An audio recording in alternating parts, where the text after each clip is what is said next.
Здравейте, скъпи приятели! Един момент само да извикам няколко души тук.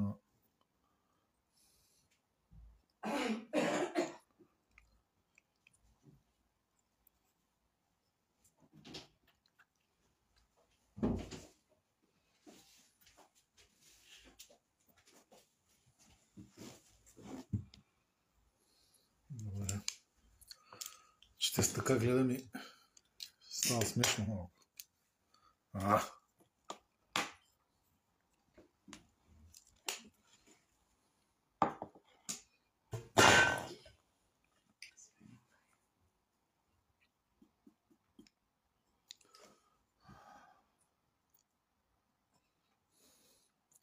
Приятели,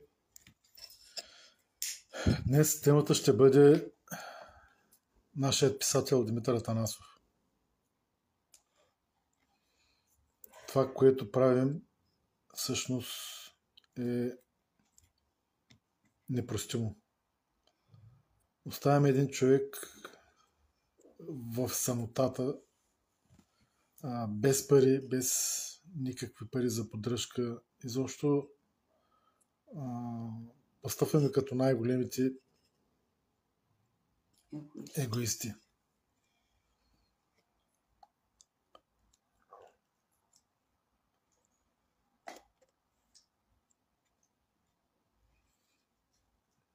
Мисля, че може да направим нещо по този въпрос, без да ангажираме други хора, да съберем една малка сума и да му изпратим.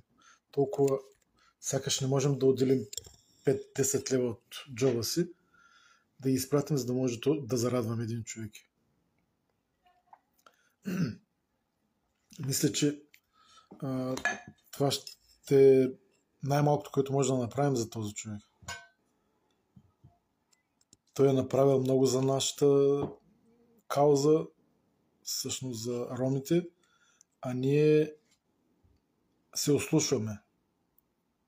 Ние се ослушваме за този човек, който заслужава да му се обърне много внимание. Димитър Атанасов не е случайен човек, а голяма част от хората даже не го познават, но това е защото явно няма такава комуникация. Ние, хората, които го познаваме, не правим така, че да го опознаят и другите хора. Аз преди малко прочетох публикация на